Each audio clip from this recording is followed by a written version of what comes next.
بسم اللہ الرحمن الرحیم۔ میرا نام ہانیہ فاروقی ہے، میری عمر 22 سال ہے۔ ہم اسلام آباد میں رہتے ہیں۔ میرا تعلق ایک امیر کبیر گھرانے سے ہے۔ ہم 2 بہنیں ہیں اور ہمارے 2 بھائی ہیں، لیکن سب اپنی الگ دنیا میں مست تھے۔ ماں باپ بھی الگ الگ دنیا بنائے ہوئے تھے۔ میرے پاپا سارا دن بزنس کے سلسلے میں گھر سے باہر رہتے تھے اور امی اپنے دوستوں میں اور سوشل ورک میں مصروف رہتی تھی۔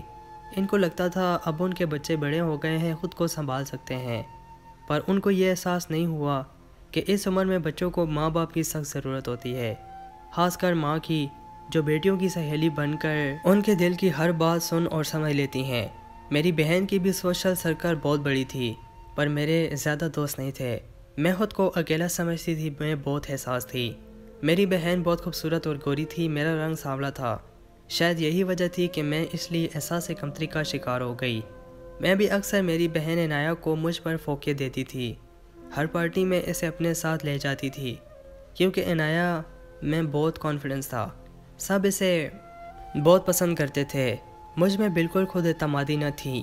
میں تو اپنے گھر والوں سے بھی زیادہ فری نہیں ہو پاتی تھی، شاید میری نیچر ہی ایسی تھی، اس لیے میں چپ چپ اور الگ تھلگ رہتی تھی۔ اسکول کالج میں لڑکیوں کو ہنستے بولتے دیکھتی تھی، ان کی زندگی سے بھرپور ہنسی مجھے رشک میں مبتلا کرتی تھی، کیونکہ میں بچپن سے شرمیلی ٹائپ کی لڑکی تھی۔ پھر کالج میں میری دوستی محل نامی لڑکی سے ہوئی۔ وہ بہت خوبصورت تھی اور ایک غریب گھرانے سے تعلق رکھتی تھی، پر کافی تیز طرح لڑکی تھی، پر میری پھر بھی اس سے بہت اچھی دوستی ہو گئی تھی۔ کبھی کبھی میں سوچتی تھی کہ محل میں شرم نام کی کوئی چیز ہی نہیں ہے۔ عجیب عجیب باتیں کر جاتی تھی جو ہم شرم کے مارے نہیں کر پاتے تھے۔ اس کے بہت سے بوائے فرینڈز تھے جن سے مہنگے مہنگے گفٹس لیتی تھی۔ آہستہ آہستہ میری دوستی محل سے بڑھتی گئی۔ وہ اپنے بوائے فرینڈز کی باتیں مجھے بتایا کرتی۔ اس کی باتیں سن کر مجھے بہت مزہ آنے لگا۔ اکثر محل مجھے کہتی تھی کہ میں بھی لڑکوں سے دوستی کروں۔ محل کہتی تھی میں تمہاری سیٹنگ کرتی ہوں کسی لڑکے سے۔ میں ہنس کر ٹال جاتی تھی۔ میری اپنی گاڑی تھی جسے میں خود ڈرائیو کرتی تھی اور محل کے ساتھ باہر جاتی تھی۔ محل کہتی تھی امیر دوست بھی کسی نعمت سے کم نہیں ہے، جو مفت میں کھلاتا پلاتا ہے اور گھماتا ہے، شاپنگ کرواتا ہے۔ پیسے کی میرے پاس کمی نہیں تھی، بس ایک اچھے دوست کی کمی تھی جو محل کی صورت میں پوری ہو گئی تھی۔ اکثر محل کالج سے سیدھا میرے گھر آ جاتی تھی اور ہم دیر تک باتیں کرتے رہتے تھے، پر محل نے مجھے کبھی اپنے گھر نہیں بلایا۔ اگر کبھی بولتی کہ تمہارے گھر چلتے ہیں تو محل کوئی بہانہ کر کے مجھے ٹال دیتی تھی۔ پھر محل کے ابو کا دوسرے شہر میں ٹرانسفر ہو گیا اور وہ بھی چلی گئی۔ میں محل کے گلے لگ کر بہت روئی۔ اس نے کہا کہ فون پر ہم رابطہ کریں گے۔ پھر فون پر ہماری بات ہو جاتی تھی۔ محل کے جانے کے بعد میں خود کو تنہا محسوس کرنے لگی۔ انہی تنہائیوں کے ہاتھوں سے مجبور ہو کر میں دوسرے راستے پر چل پڑی۔ ایک دن میرے پاس کوئی فون آیا جسے میں نے رانگ نمبر کہہ کر کاٹ دیا۔ پھر اگلے دن اسی وقت پھر اسی نمبر سے فون آیا۔ میں نے کہا دیکھیں مسٹر، کل بھی میں نے آپ کو کہا تھا رانگ نمبر ہے۔ اب آپ نے سن لیا ہے کہ ایک لڑکی کی آواز ہے، تو اب آپ بار بار فون کر کے مجھے پریشان کر رہے ہیں۔ میں نے غصے سے اس کو بہت کچھ سنا ڈالا۔ ارے آپ غصہ تو نہ کریں، میں کیا کروں، دل کے ہاتھوں مجبور ہوں۔ مس ہانیہ فاروقی؟ اس کی بات پر میں حیران رہ گئی۔ کون ہے آپ اور آپ کو میرا نام کس نے بتایا؟ جب لگن سچی ہو، نام کیا پتہ معلوم کرنا بھی مشکل نہیں۔ اس نے فوراً میرے گھر کا ایڈریس مجھے بتایا تو میں پریشان ہو گئی۔ پھر یہ سلسلہ چل نکلا۔ روز رات کو دیر تک ہمارے فون پر بات ہوتی۔ اس کی باتوں کی آواز کی مجھ پر عجیب سی کیفیت طاری ہو گئی تھی۔ اگر کبھی اس لڑکے کا نام جس کا نام شاویز تھا اس کا فون نہیں آتا تو میں پاگل ہو جاتی۔ فون کا نشہ میرے اندر سما گیا تھا۔ شاویز سے فون پر بات کرتے کرتے مجھے 1 مہینہ ہو گیا تھا، پر ہماری ملاقات نہیں ہوئی تھی۔ آہستہ آہستہ ملاقات کے لیے شاویز کا اصرار بڑھتا گیا۔ میں ملنے کے لیے انکار کرتی تھی کیونکہ مجھے ممی پاپا سے بہت ڈر لگتا تھا۔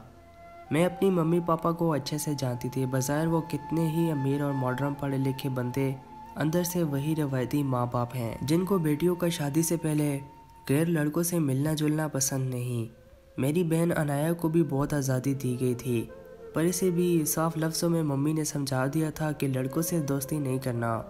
پھر ایک دن شاویز مجھ سے ناراض ہو گیا اور اس نے فون بند کر دیا، یہ کہہ کر کہ میں اس پر بھروسہ نہیں کرتی اور اس کی محبت پہ شک کرتی ہوں، اس لیے اس سے ملنے سے مسلسل انکار کرتی ہوں۔ جب شاویز سے بات چیت بند ہو گئی تو میں بے چین ہو گئی، کیونکہ مجھے شاویز کو بغیر دیکھی ہی اس سے محبت ہو گئی تھی۔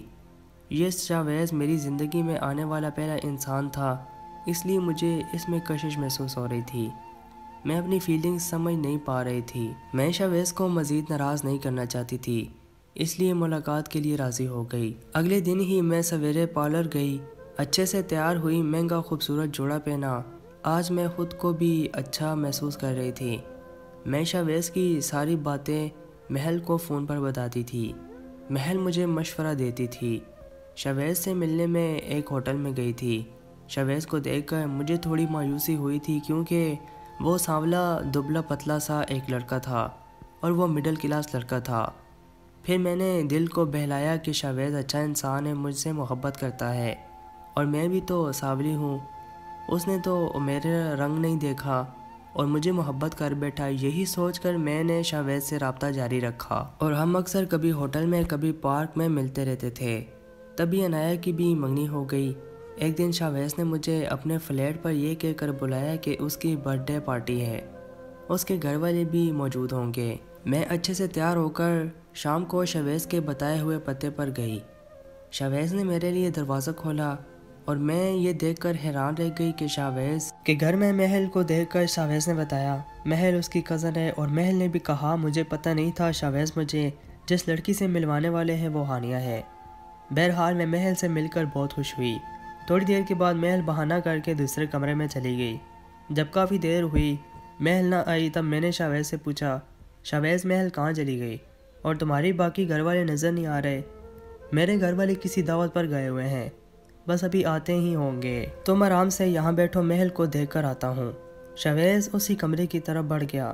جانے کیوں مجھے تجسس ہوا، میں شاویز کے پیچھے اس کمرے کے دروازے پر گئی اور اندر سے آتی آوازوں نے میرے قدم جکڑ لیے۔ شاویز اب سنبھالو ہانیہ کو، میں نے اپنا وعدہ پورا کیا، ہانیہ کا نمبر ایڈریس سب تمہیں دیا، اب مجھے میرے پیسے دے دو اور تم اپنی خواہش پوری کرو، جو کرنا ہے اس لڑکی کا وہ کرو، مجھے دوسرے کلائنٹ کا فون آ رہا ہے، میں وہاں سے جا رہی ہوں۔ محل کی آواز مجھے کسی گہری کھائی سے آتی ہوئی محسوس ہوئی تھی۔ مجھے اپنے پیروں پر کھڑا نہیں ہوا جا رہا تھا۔ میں نے منہ پر ہاتھ رکھ کر اپنی سسکی روکی۔ آہستہ بولو، سن نہ لے ہماری چال، ہمیں الٹی نہ پڑ جائے، یہ لو پیسے اور اگلی مچھلی پھنسانے کی سوچو۔ شاویز کی آواز تھی۔